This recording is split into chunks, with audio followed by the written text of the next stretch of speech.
Welcome to the next video.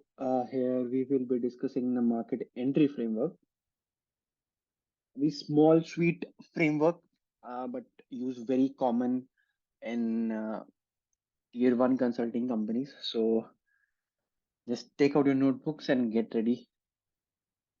So market entry is usually divided into multiple segment analysis.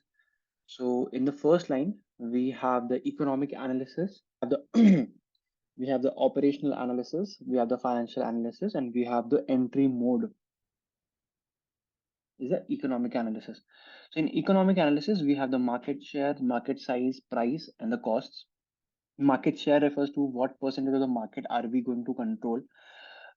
This is based on the competition and the comparables in the market. So if let us say Geo wants to enter a market which is duopoly between Airtel and Vodafone Idea, then it will have to see what kind of a market share it can extract if it is coming at a price which is lower than what the services are currently in the market. So market share refers to the percentage amount that we are willing to control. Market size refers to the total amount, the total size of the market, which is commanded by the demand and the supply. For the price and the cost of the product that we are referring to, this is a simple financial analysis. So if we are willing to offer a data pack for rupees 100 and the cost for that is 80. So we are looking at a 100 minus 20, 100 minus 80, that is 20. Multiply that by the market share, which is 10%. Multiply that by the market size, let us say 1.1 billion, whatever the market size is. And that would refer to the total market that we are referring to. Whenever we are doing an economic analysis, we will have to take into consideration the growth in the market share and the market size. The market size for say two-wheelers in India is currently say 20% of the total population, which is expected to grow to 37 to 40% in the coming 5 years. The market share is also for the company expected to grow from say 5% to 15%. So when we are doing a market entry analysis, we will also have to consider the growth in the market share and the market size. Usually it is a guesstimate, so you will have to be thorough with your numbers. Population densities, you will have to be thorough with penetration numbers for, say, the internet, mobile phones, literacy rate, rural-urban split, uh, age-wise split among different cities, different states. So you will have to be thorough with your numbers there. After economic analysis, you will have to come up to the operational analysis, where we try to understand the company's production, distribution, marketing, and regulatory regime in which it is operating into. So PDMR is a small mnemonic that you can use.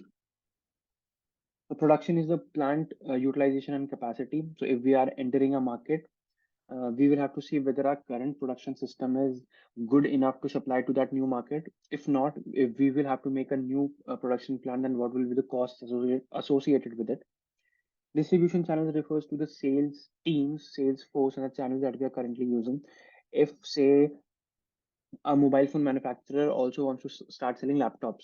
So can the same channels be used? Can the same technical know-how of the teams be used? If not, we will have to reorganize and redesign what distribution team is currently doing.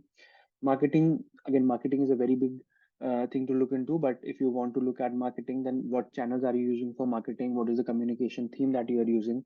What is the product mix? What is the price promotion, the four P's of marketing that you are doing?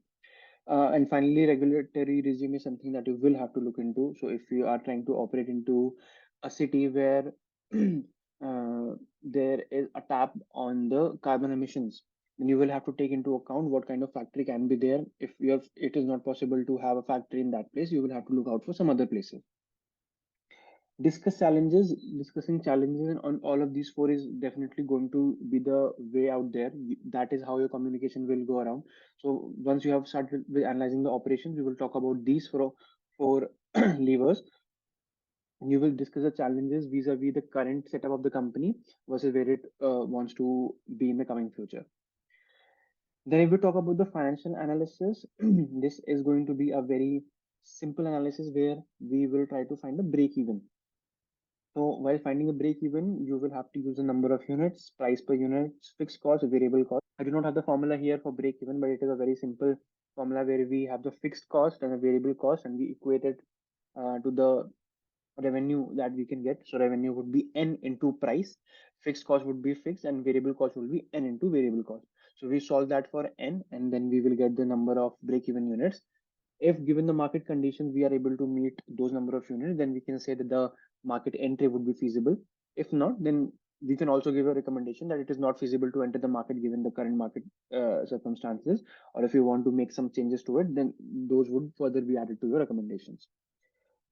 When doing a financial analysis, do talk about the KPIs in financial sense. So what would be the NPV of the project? What would be the return on investment? You can just Google out the formulas for these two. Always a good practice to talk about KPIs whenever you're discussing a case. Whenever you're giving recommendations, always have some KPIs handy which you can give to the client in order to track, that will help the client understand whether the commission project is going in the right direction or not. Finally, we have the entry. So when we have decided to enter the market, we would want to understand whether we will be entering the market with cash, debt, or equity. So cash refers to if the company has a robust balance sheet, the company would first want to use cash at hand. So cash at hand is the cheapest form of financing that you can use.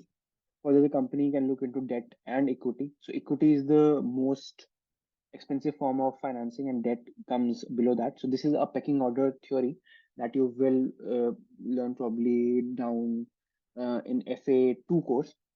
So if the company has cash, well and good. If not, if it is a startup, then the company will have to dilute their equity. If it is a mature and stable growth company, then they can also look at issuing bonds and taking debt from the banks.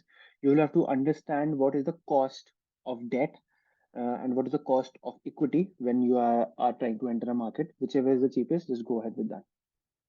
This is our market entry framework, a small one where we have the EOFE mnemonic, economic, operational, financial, and entry.